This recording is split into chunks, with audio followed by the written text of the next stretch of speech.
mirage भाइ सन्चै छ होला तिम्रो भिडियो हेरेर त सन्चै लाग्छ चिन्यो होला धेरैचोटि भेट भएको छ धेरैचोटि भेट हुँदा मैले तिमीलाई गर्ने प्रश्न भनेको भाइ अब चाहिँ दुलोमा नलुक है मैले तिमीलाई गर्ने प्रश्न यही थियो हस दिदी भन्थ्यो हैन तिमीसँग कति कुरा चित्त बुझ्या त थिएन तर सुदन दाइको कुराले म चुप्लाएर बसेको थिएँ मैले तिम्रो पोल खोल्नलाई जमानादेखि खोजिरहेको थिएँ तिमीले कस्तो मान्छे तिमीले गर्ने अगाडि देखाउने दाँत र खाने दाँत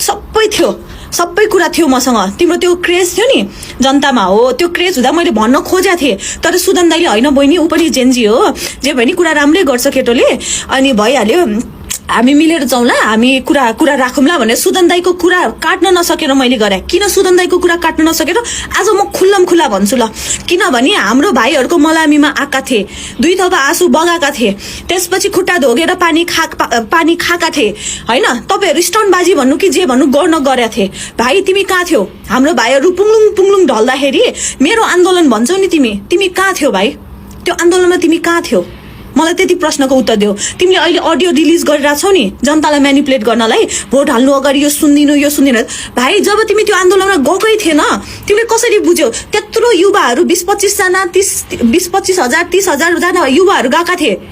जेन्जीको समूह नभएको मान्छेहरू पनि गएका थिए समर्थन गर्नलाई तिमी कहाँ थियौ भाइ तिमी दुलोमा लुकेर बसिरहेको थियौ मेरो ज्यानलाई थ्रेट छ भन्दै बिजनेस गरिरहेको थियौ त्यति बेला ज्यानको थ्रेट त सुदन गुरुङहरूलाई नि थियो होला नि त उनीहरूले त देशको लागि भनेर कति गरिरहेछन् अहिले तिमी मैले तिम्रो त्यो भिडियो हेरेँ के यस्तो चित्त बुझेन भाइ यस्तो चित्त बुझेन त्यो शहीदहरूले नि हेरेर होला के छ्या यस्तो मान्छेकोमा गए हामी भनेर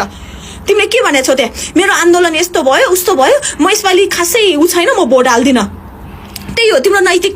नैतिकताको कुरा खुब गर्छौ नि यही हो तिम्रो नैतिकता यही यो भिडियो हेरेर धेरैले गाली गर्नु होला तर यो भाइको सत्य यथार्थ जान्न जरुरी छ सुदन दाइ आइम रियली सरी यसपालि म चुप्लाएर बस्न सकिन तपाईले धेरै गर्नु भएको छ तर म शहीदको दिदी भएर म बायस हुनुहुन्न मैले सबै जेन्जीहरूलाई इक्वली समर्थन गर्नुपर्छ भनेर मैले तपाईलाई खुल्लम खुल्ला कहिले पनि त्यसरी सपोर्ट गर्न सकिन गर्दाखेरि पनि मिडियामा बोल्दाखेरि नि मैले तपाईलाई इन्डिरेक्टली मात्र सपोर्ट गर्न सके तर यसपालि म खुल्लम खुल्ला भन्छु हुँदैन यो मिराज भाइले एकदमै त्यो अवसरवादी रहेछ तिमीले अवसर पाइरहेछौ त्यति अवसरमा तिमी खुसी हौ मान्छेहरूलाई भड्काउने काम नगर भाइ तिमीले अहिलेसम्म गरेको कुरामा चुप्लाएर बसिरहेको थियौ तिमीलाई सिंहदरबारमा अस्ति नै छिर्न नदिएर तिमीले कालोपट्टि लाएर बस्दाखेरि मैले तिमीलाई फोन गर्दाखेरि तिम्रो दिने एटिट्युड तिम्रो त्यो एटिट्युड यस्तो थियो नि त्यति बेला नि म चुप लागेँ मैले त मद्दत गर्न खोजेको थिएँ कसलाई भनिदिनु पर्छ भाइ म माथि भनिदिउँ भन्दाखेरि तिमीले त्यस्तो गरेको थियौ हेर भाइ तिमी सुध्रिहाल जेन्जी भन्छौ नि पहिला त तिम्रो कुरा ठिकै लाग्थ्यो रिसाउँथ्यौ उ गर्थ्यौ हैन त्यो हेर्दाखेरि पनि ल ठिकै छ बच्चा हो अब जेन्जी हो जे पनि हुन्छ नि तिमी आन्दोलनमा थिएनौ पनि तिमीले मेरो आन्दोलन भन्न पनि पाउँदैनौ अहिलेको कुराले त तिमी विप्लवसम्म तिमीले साइन गरेको त्यो माइती घरमा त्यो झुटो पनि